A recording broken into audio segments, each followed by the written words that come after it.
everybody. It is 9:30 Cotton Cuts time, and it is time for us to have our regular broadcast of fun and shenanigans, and we don't really know what's going on. So, full disclosure for everybody, we're not actually live today. Okay, so I am actually traveling today on Thursday to Orlando, and we thought I could broadcast from a hotel room, which feels a little weird. So it's actually Tuesday here.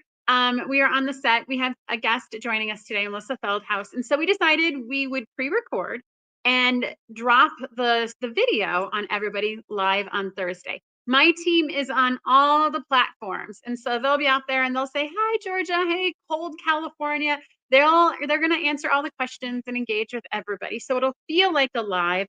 I just won't be able to ask and answer and get feedback real time, but that's okay because we're going to make it work. And then next week we will be back with our regular live. I guess we'll call it a broadcast or a show. We'll call it. Next week we'll be back with our live. So we're going to start like we do every Thursday with questions that you guys have submitted for me to answer. I don't see these ahead of time. They're literally handed to me right when I sit down. If you want to submit a question for next week, you go to cottoncuts.com/live.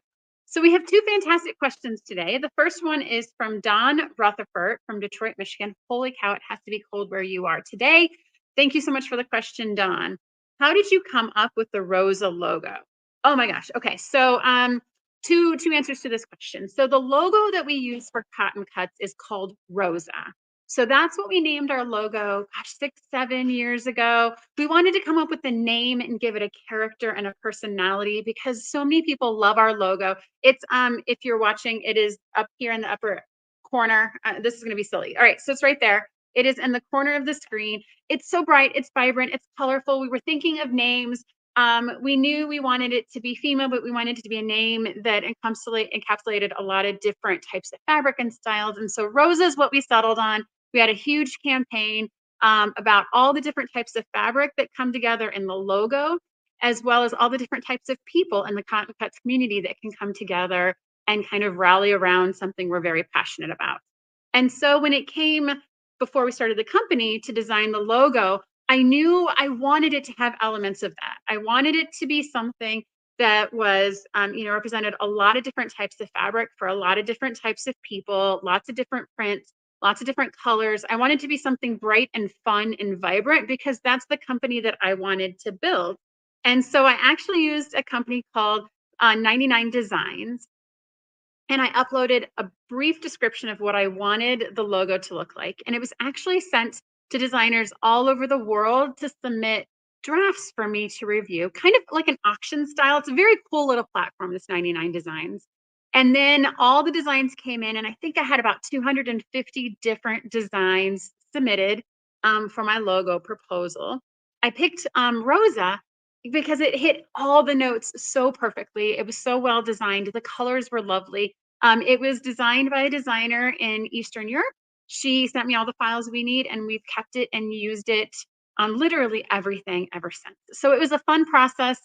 I love our logo. It's everywhere. We use it for design challenges. We've had a challenge where people actually made our logo in fabric.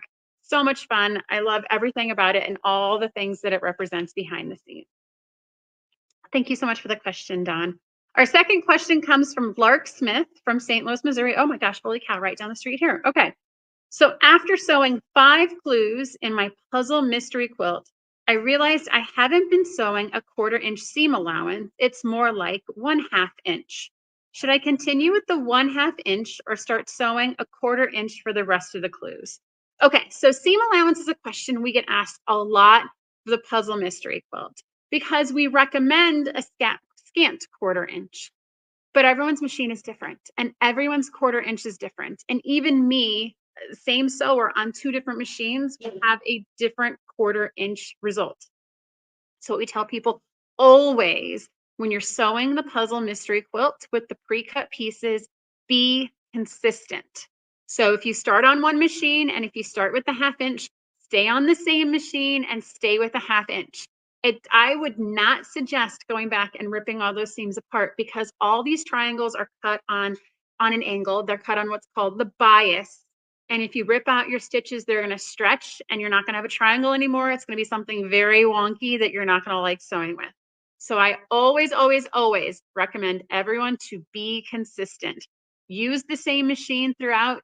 Use the same seam allowance. A ½ inch is a big one. I think we can probably talk about ways to fix that for the next mystery quilt. A ½ inch is a really big seam. But if you're started with a ½ inch, finish your project with a ½ inch and everything is going to fit together. I would definitely, definitely, definitely not trim any pieces down if you find that they're slightly bigger than, because as long as you're consistent, all the puzzle pieces will fit together at the end. All right. Thank you so much, Lark. I appreciate that question. If you guys have any questions, go for us for next week, cottoncuts.com/live. Okay, so I have an announcement to make. So Crystal Hart was on our live last week. Love Crystal. She's amazing. She took over all of our social media accounts over the weekend. So if you guys missed it, she put together a whole bunch of cute little videos where she was like popping into our social media and popping out and telling jokes and basically just having a lot of fun. And as part of her takeover, we're giving away a fabric mystery bundle of fabric because we give away fabric. It's awesome. The winner of her giveaway was at quiltchick_75. So quiltchick_75, you have won a bundle. Send us a message on whatever platform is most convenient for you, and we will get that off in the mail to you. Thank you so much for everyone that played along with Crystal this weekend. We are going to be doing a lot more of that for the next month. A lot of our ambassadors have volunteered and raised their hand to do takeover fun stuff for us. It's a good opportunity to give our team a little bit of a break, but also give them an opportunity to show their personalities in not like produced YouTube video way, but just kind of have fun with being with people that think like them and are like them. So this week in the shop, we are Tree of Life. Oh my gosh, you guys, like this is a huge project. So there are about 1,000 people that prepaid for Tree of Life. So we have to make 10,000 clues. We have to do all 10 months for 1,000 people. So each one of you guys gets that single clue in the mail. We have to do that 10,000 times. That's a lot of triangles, squares, and rectangles that we have to cut, get packaged up into their individual bags, into their boxes, and out the door to everybody. So our team is still knee deep in cutting these fabric stacks. It's exactly what Dominic said. Some of the stacks were taller than him. Some of them are still taller than him, but our team is cranking away at it. It is consuming all of our resources. Everyone braved the snow this morning to come in to make sure we can continue to die cut and make sure all of those clues get out on time. So that's what we're doing in the shop this week. We are definitely working really hard because we know how important it is for fabric to get to you guys when it can. So our modern makers are still going out. All of our Java chromas went out, and all of our classics are going to go out on time. So it's what we do. We balance all the hard stuff and make it look easy while we do it. Okay, so I'm going to turn it over to a very special guest we have with us today. So a couple lives ago, we put out an opportunity to comment, to come on and talk with me and be able to share your story with everybody in the group. So Melissa bravely raised her hand. She was selected to join us today on the live. Melissa is a longtime member. She is a member of our Facebook group. And if you have not joined the Facebook group, I suggest you pop over because we're always doing fun, crazy things over there. So Melissa, thank you so much for joining us. How are you this, we'll call it morning, even though it's afternoon. How are you this morning, Melissa? Doing really well. It's nice and quiet right now. The baby's asleep. Oh my gosh. Okay, so tell us, baby, tell us baby nappings. Oh, this is the baby is actually my number 3 son and his wife. It's their youngest, and I take care of her. And it's like last week when I was supposed to do this, she was teething. She was trying to put an incisor on one side and molars on the other. It was not a fun day. That's okay. We've all been there on those days, right? It's we've all had the like, hey, here's my plan. And then baby's like, nope. It's like, nope. Yes.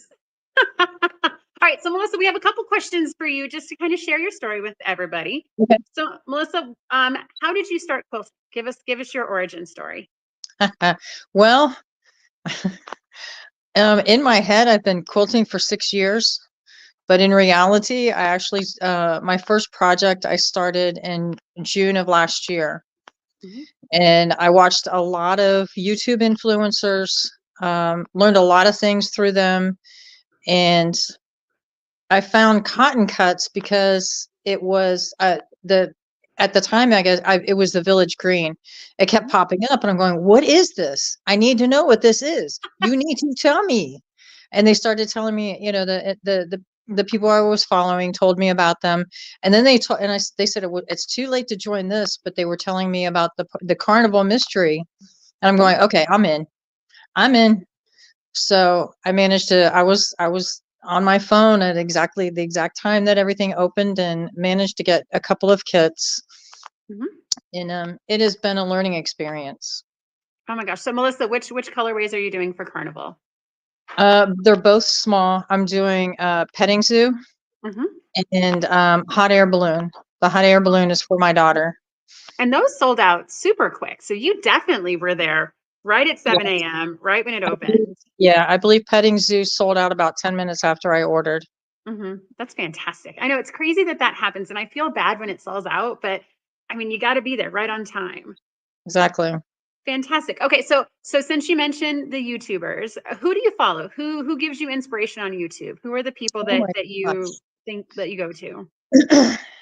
uh, Sean, the guy who Mhm. sews, Yes. Yes. Sew Becca, Hmm. Ian, big ones. Stephanie Stitches really helped me get into this. Sean helped me realize that I was not messing up, that it's supposed to look like what I'm doing. Hmm. And he's been actually he's the one that has been actually influencing me to start my own channel. Oh Um, my gosh. but I would say those are probably the main group right there. Donnell Stitchery. I actually made a list of everybody I follow, and I didn't realize there were so many. Oh But my I gosh. learned so much from everybody.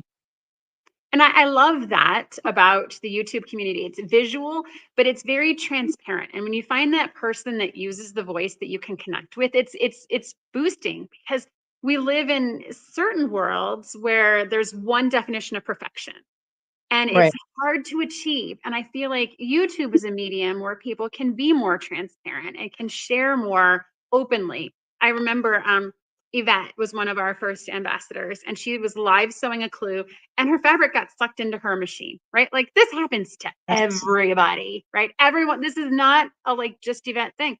And she problem solved it and she kept going, but it wasn't overly produced. It wasn't like edited and like clipped out and cut for time. And I feel like those are the people that I like, that I enjoy watching, that I enjoy listening to. Exactly. I actually, the recorded ones are great because, sorry. Speaking of, here's the plan, and then there's life. Hey, that's not the recorded ones I really like because I can go back and watch over and over and over again. Mhm. But the live ones are more, it's, I mean, it's obviously live. So when they mess up and you watch them fix their mistake, it, it makes it helps me problem solve. It's like, okay, I'm not the only one that does this, and now I know how to fix it. So, Right. I think yeah. I think I was really far along when someone told me, if you're having problems, just unthread your sewing machine. And I'm like, wait, that's it? Like if you're having problems with your machine holding stitches, and it just never occurred to me, like just Or rethread change the the needle. machine. Right. Or like there's like this like standard little problem solving checklist you're supposed to go through. And I'd be like, oh my God, maybe it's the fabric, maybe it's me. And it's like, no, just do four things and it solves 97% of the problems. Exactly. Yes. All right. So let's see here. So you talked about how you thought you were messing up and Sean helped you through. So tell us, as a relatively beginning quilter, what are some of the biggest challenges you faced as you've been learning this craft and this art? I truly, truly have OCD. So when I can't get things to line up, it it aggravates me. Okay. And one particular clue I was working on was I get the beginning of some chevrons, I believe. And when you lay them out end to end, they line up. When you flip it over and sew it and then lay it out, they don't line up. Mhm. I don't know how many times I took it out. And finally I said, I need help. I don't know what's going on. Why isn't this lining up? And he was going, it's not supposed to line up. I'm going, Ah, okay, all right. all right. And nobody ever told me these things, but that's okay. I'll Mhm. forgive you. But Yeah. it's okay. I do have one block that I know the points don't exactly line up in the middle, Mhm. and I have really contemplated on on taking it out Mhm. because it's just I could take the top and the bottom off and realign it, but it's like, do I really want to? Mhm. I mean, this is my first one, and as I'm sewing the clues, I know that the first one that I do, whether it's petting zoo or my daughter's hot air balloon, I'm going to mess up one more than the other. One is going to turn out almost perfect, and the other one is going to have mistakes. It's like, but I mean, do I really want to take it out? Right. Somebody's going to spot it, but do I care? And Maybe. that's if you're galloping by on a horse, will you ever see it? That's usually the rule of thumb I use. And, Yeah. the quilts, when you do the photo, you might be able to zoom in and see where those corners don't match. But if it's on a bed or if it's on your lap right now as you're sitting on your couch, you're not going to see it.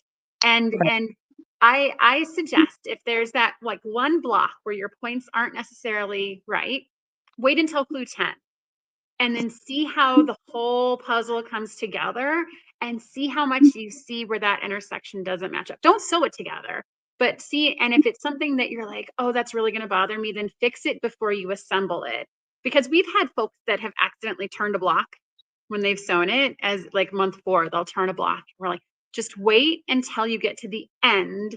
And when you see how it all goes together, if it's going to bother you, then fix it. And if not, then just keep it and make it an intentional design choice. I think that's a fantastic, like, you don't need to fix it now. You can Right. wait until the end and then see if in the sum total, if you want to fix it. Exactly. Yes. All Exactly. right. So you mentioned wanting to start your own YouTube channel. That's exciting. So tell me, what would be on your channel? What could we find on your YouTube? What would you share with everybody?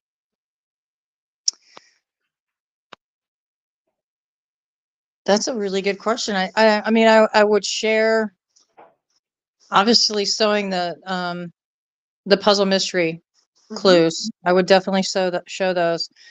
Any other sew alongs that I might be doing because I have this problem where it's like I hear sew along. Yeah, I'm there. What do you want to do? Okay. Yeah, I don't know what I'm doing, but let's do it. Um, just a lot of probably some behind the scenes things. Hmm.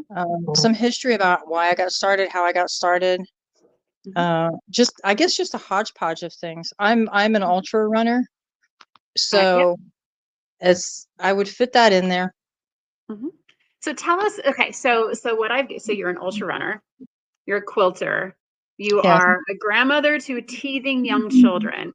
right. How do you fit all this into your day? How do you prioritize what gets done? Because I mean, my husband's a runner. To be an ultra runner, that's a huge commitment. That's balancing food and exercise and time. How do you balance all this in your day? The way I feel, and some days I don't feel this way. It's hard to remind myself that this is how it is, but it's if it's really important to me, I will find a way to do it. Mhm. I might be sewing a clue at 10 o'clock at night, or I might be finishing a run at 9:30 at night in the dark.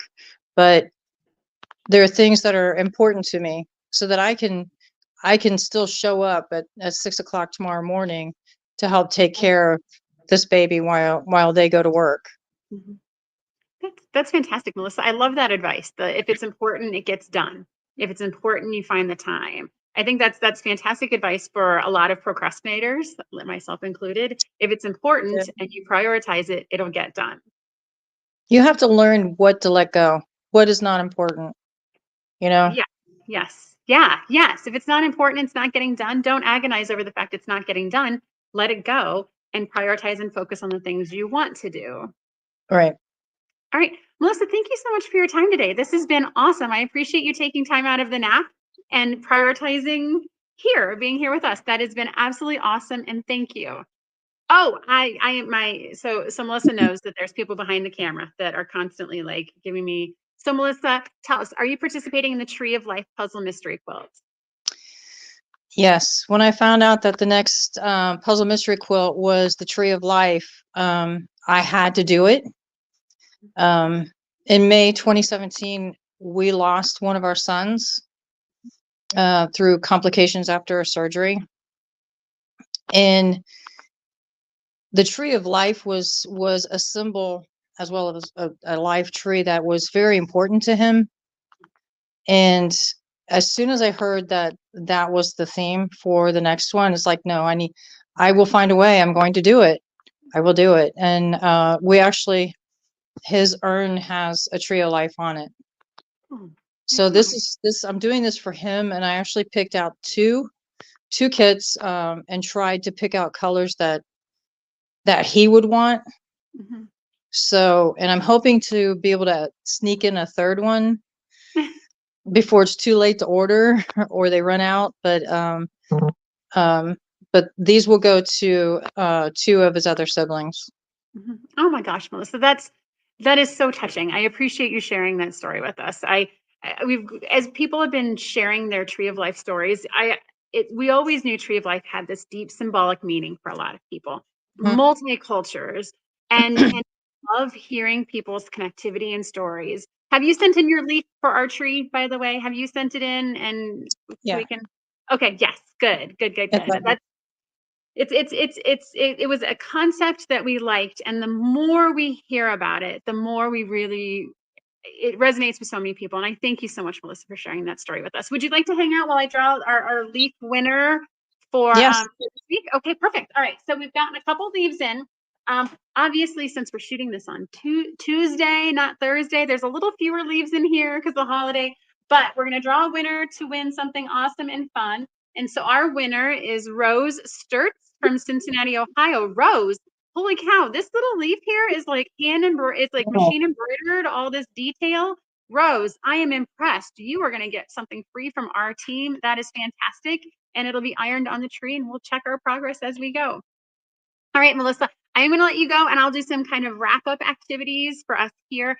Thank you so much for your time today. It was lovely hanging out with you. I appreciate it very much. this was fun. Okay, great. Thank you, Melissa. All right. So for everyone else, so thanks so much to Melissa. So what we're going to do today is we're going to give away an opportunity for you to come on a future show with us.